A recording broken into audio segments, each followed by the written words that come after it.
Hey friends, it's Hope, and today I'm here to do my July wrap-up and my August TBR. I am combining the two because I only read 3 books in the month of July. It was pretty shameful. I've been in such a really bad reading slump, and so I reread one book, which was Attachments by Rainbow Rowell, and I plan on doing a non-spoiler book review over the book sometime soon. I just haven't had a lot of motivation to really sit down and film recently.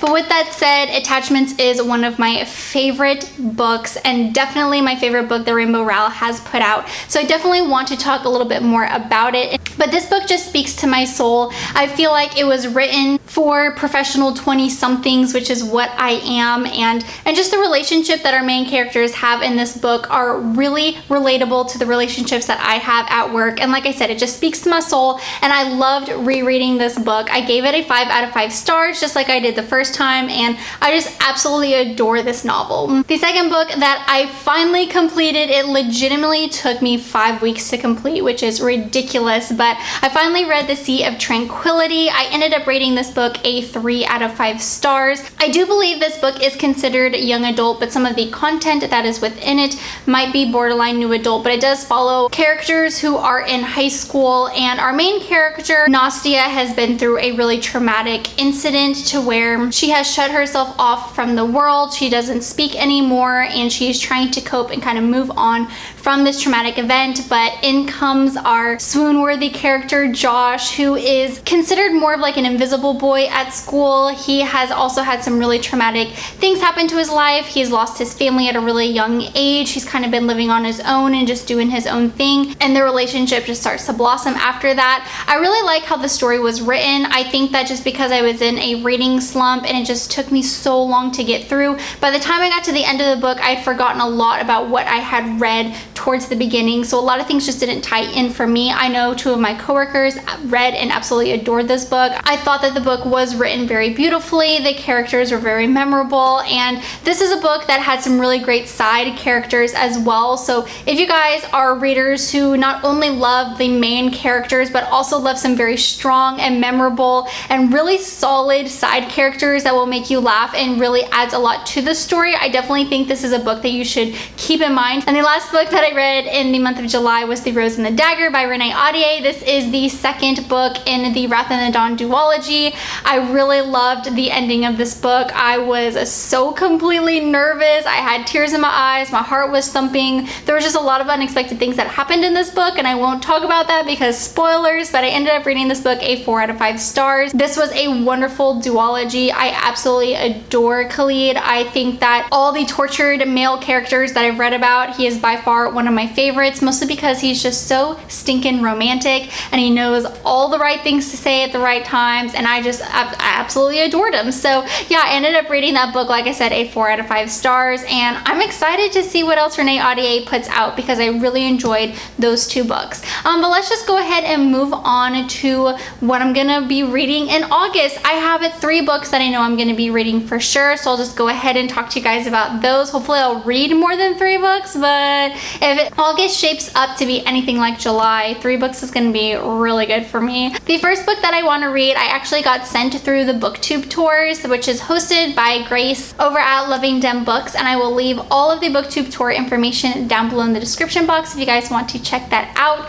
But that book is Finding London. This is a new adult contemporary romance that has the most beautiful and swoon-worthy cover, but I am planning on reading this book this month. I am about 85% of the way through, so it will be finished and read probably by the end of this weekend, and I will be putting up a non-spoiler book review on Sunday for you guys. This book is told in dual perspective. We follow London. She is this privileged, really spunky but free-spirited girl. She just graduated from college. She's trying to find a job, but she loves her men, and when she spots Loic Berkeley, she has her eyes set on him.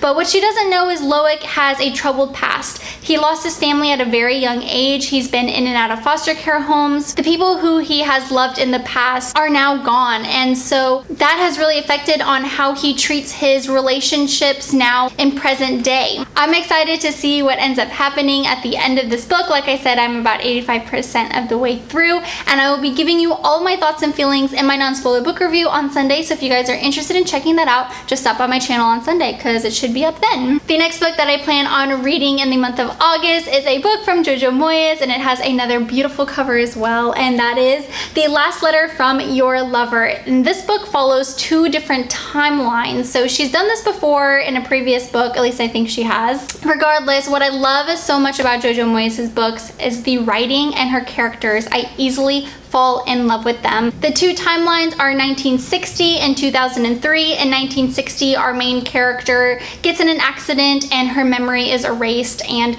she finds this letter from a very passionate bee, and she, I think, spends her time trying to figure out who this bee character really is and what has happened to her. And then in 2003, we follow our main character Ellie, who is a journalist, and she comes across these really passionate letters and tries to piece it all together. And I'm expecting nothing but greatness from this book because, like I said, Jojo Moyes just writes the most amazing characters, and I really do enjoy her story, so I'm really excited to read this one. The last and final book that I know I will be reading in the month of August because it comes out in 2 days, and that is It Ends With Us, and it's by Colleen Hoover, and I am so excited. It's been a countdown at work for when this book is being published. Me and my girlfriends are like over the moon about another Colleen Hoover book because we adore her so much. I've purposely not read anything about this book. I don't even know like what it's about. All I know is Colleen Hoover has been like raving about how this book is the most personal to her. She's been posting all these reviews from other readers about how amazing this was. It was a 5-star read, so it's already built up in my head that it's going to be pretty epic, which I'm trying not to let that ruin anything because, you know,